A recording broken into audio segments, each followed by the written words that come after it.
ค่ะอันคลิปนี้สาวจะนี่กะสิมาเว้าเรื่องไปบุญบั้งไฟเนาะค่ะเนาะเมื่อวานนี่กะไปงานขึ้นบ้านใหม่หนองทรายเนาะแล้วก็ไปบุญบั้งไฟอยู่อำเภอคำชะอีค่ะอันยามมื้อเช้ากะไปร้องเพลงอยู่บ้านหนองทรายเนาะบัดนี้ไปฮอดคำชะอีแล้วไปพ้อ FC ค่ะไปพ้อ FC เพิ่นกะเข้ามาทักทายสาวจะนี่เพิ่นว่า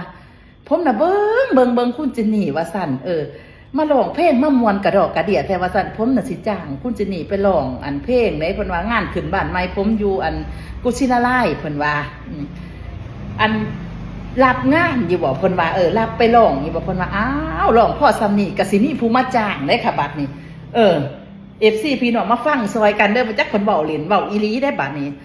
เพิ่นว่าขอเบอร์โทรแหน่เพิ่นว่าสาวที่นี่บัดจื้อเบอร์โทรเจ้าของบ่ได้ก็บ่เคยโทรศัพท์เขาเบอร์ตัวเองจักเทื่อบ่เคยโทรหาตัวเองจักเทื่อก็เลยบ่จื้อเบอร์โทรบัดเพิ่นก็ขอไลน์บัดนี้โอ้ยบ่ได้ดอกขอไลน์ก็ได้ว่าซั่นบ่เคยให้ไลน์ไผยันเจ้าโทรมากวนข่อยทางนี้ก็เลยว่าจังซี่เพิ่นก็เลยเอาเบอร์โทรเพิ่นให้เพิ่นน่ะเว้าว่าเพิ่นน่ะสิจ้างไปร้องเพลงงานขึ้นบ้านใหม่เพิ่นอยู่อำเภอกุชินาลายเพิ่นว่าผมน่ะติดตามคุณจินนี่ร้องเพลงน่ะร้องน้อยเดียวเพิ่นว่าร้องคอหลอแค่แหล่เพิ่นว่าร้องเล็กๆหน่อยๆบ่จบเพลงจักเทื่อเพิ่นว่า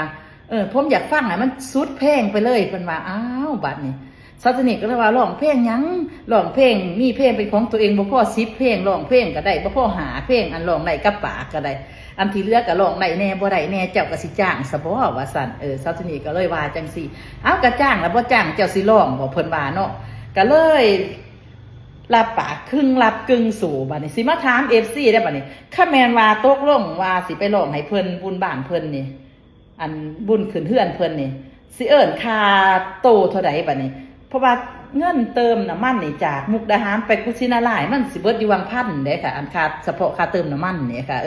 บัดนี้ก็ชอบสนิทไปมันก็ต้องมีทีมงานไปพร้อมทีมงานในทีนึงก็ว่าตากล้องเนาะมือกล้องเนาะน้องๆเนาะยังไงหน่อยก็ต้องมีหมู่ไป2คนกับ3เพิ่นเซาจินนี่เนาะครับก็ไปเพื่อสิไปหอดกุชินาลายก็สิแวะปอดมันซื้อหันซื้อนี่กินมันก็เบิดอีกก็เป็น100เป็นพันแหละเนาะไป2คน3คนเนาะทีมงานก็ไปพร้อมเนาะ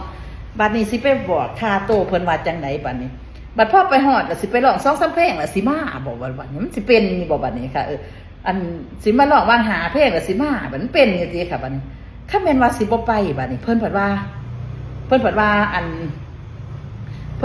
อยากจ้างอยากว่านเจ้าร้องม่วนๆเพิ่นว่าอันเพลงอยากมีผัวเฒ่าผมมามักแล้วฟังแล้วมีความหวังเพิ่นว่าเนาะยามบึดจำบึดดื้อดึดจนฮอดมื้อเช้ามีแห้งบ่อยากฮอดเขาหมู่เฮาคือเว้าคักแท้ผู้เฒ่าผู้แก่มาแม่คันแม่นอยากได้ฟ้าวสมัครเร็วไวมาเป็นขวัญใจอีแลเพิ่นว่าผมฟังอยู่อุ้ยเพิ่นว่าผมมักหลายว่าซั่นอันไปร้องโลดเพิ่นว่าผมสิจ้างดอกว่าซั่นอุ้ยบัดนี้เด้อบ่เคยได้ยินก็ได้ยินบ่เคยคิดว่าสิได้ไปร้องเพลงรับจ้างบัดนี้อุ้ยบัดนี้บ่แม่นสิได้ไปร้องให้เพิ่นอีหลีบ่ค่ะคำสิบ่ไปเพิ่นก็สิว่าองค์เนาะเอ้าอยากเว้าเท่าใดก็เว้ามาเบิ่งเพิ่นว่าลองเว้ามาเบิ่งดูเพิ่นว่าเท่าใดผมก็สิจ้างนะเดี๋ยวนี้ว่าซั่น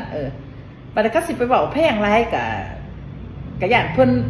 จักสิว่าจังไดเนาะเพิ่นสิ FC ว่าร้องซ้ำนี่สิไปเอิ้นค่าโตเท่าใดไปร้องเนี่ยสิว่าสิร้องเว้ากับเพิ่นว่าสิร้องหาเพลงนี่นะค่ะว่าสิเว้ากับเพิ่นนะคะ FC ว่าอันร้องซ้ำนี่สิไปเว้าค่าโตว่าสิ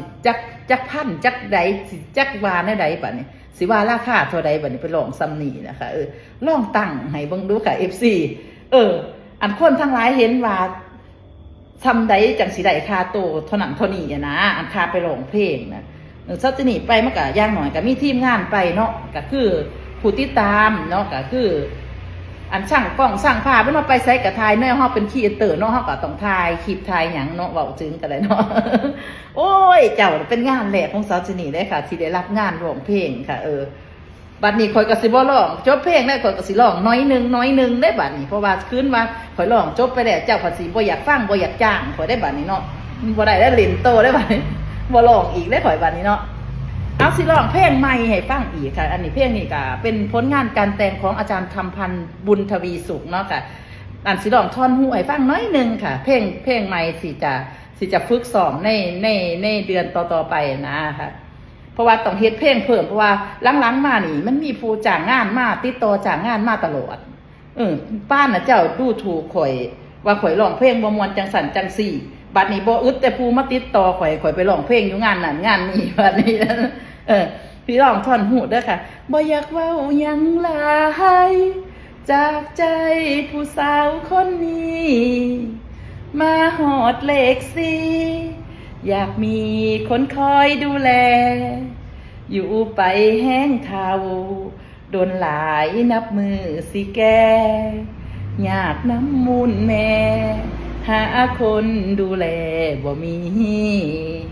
บัดนี้ก็สิร้องเพลงเพิ่มค่ะให้มันได้จัก10เพลงค่ะบัดพอเพิ่นจ้างไปแล้วก็สิพอสิได้ร้องแล้วก็เว้าหันเว้านี้นำแน่ให้มันได้จักชั่วโมงนึงนะค่ะหาลังเทื่อจ้างไปเป็นราคาเป็นเท่าใดผัดว่ามาร้องขอร้องก็ได้2-3เพลงเมื่อแหละผัดว่าแม่นล่มพัดกายผัดสิว่าอีกแล้วมันสิตีกันนะค่ะโอ้ยคิดยากหลายบัดมาเป็นนักร้องมาคิดยากเลยยากนำผู้สิจ้างไปร้องให้ข่อยนะเอาซ้ำนี่เนาะค่ะ FC พี่น้องเนาะค่ะคิดฮอดคิดถึงเด้อค่ะถึงแม้ว่าสิบ่ค่อยได้โพสต์คลิปลงช่วงนี้นะคะแต่ว่าก็คิดฮอด FC คือเก่าค่ะขอบคุณค่ะ